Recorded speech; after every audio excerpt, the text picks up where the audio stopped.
Hey, welcome back. Thanks for tuning in. We're going to be doing an 80 Series 93 Land Cruiser caster bushings. And unfortunately, I didn't get the farthest rear ones. I thought it was a different size. And anyway, you're going to need to get a 20-ton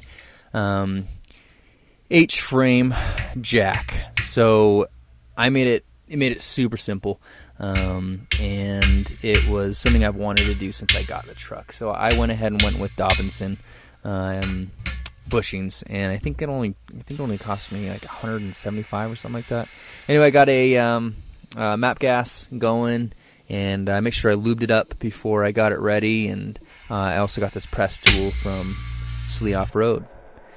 Yeah, that was quite frightening. Yeah, that was it was scary to say the least. I've never done this before, so I didn't really know what to expect, but that pop is quite loud. I definitely recommend earplugs I guess, I don't know if you're scared like me.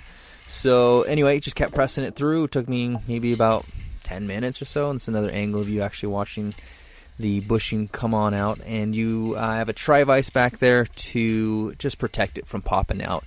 I know that this is a lot of pressure, and it's quite nerve-wracking, to be honest. I also threw my caster bushings in the freezer, the new ones, to I think it was for about maybe 6 hours or so, and that tends to bring the metal components into a smaller diameter. Makes it a little bit easier. I haven't tried it without it. Maybe it doesn't. I don't know. But this is me just tapping it in place and make sure it's lined up. I got the press tool from Slee Off-Road, but I think you can get that from a few different places. So again, I think the rear, the one that's actually attached to the frame and not the axle bushing, is the same diameter as the ones that are actually attached to the axle. So I thought I ordered the right one, but apparently I didn't. So I might have to get 2 more of those and pull these back out, but that probably won't be for a long time. Anyway, the ride quality probably did help in terms of just some vibration, and I don't know, I just felt like those bushings were getting pretty hard.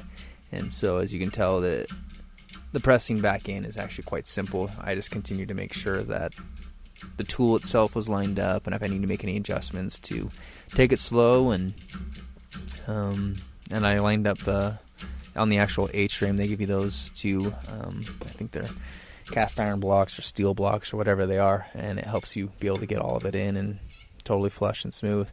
Overall, if you're going to be doing suspension, especially if you're doing a lift, you're going to want to get the ones that displace your axle differently and all that. But I just went with a standard lift, so stock lift, same height. They actually did raise about 3/4 of an inch to an inch, which was awesome. And a shout out to my boy John. He came by and helped me do the rear side of the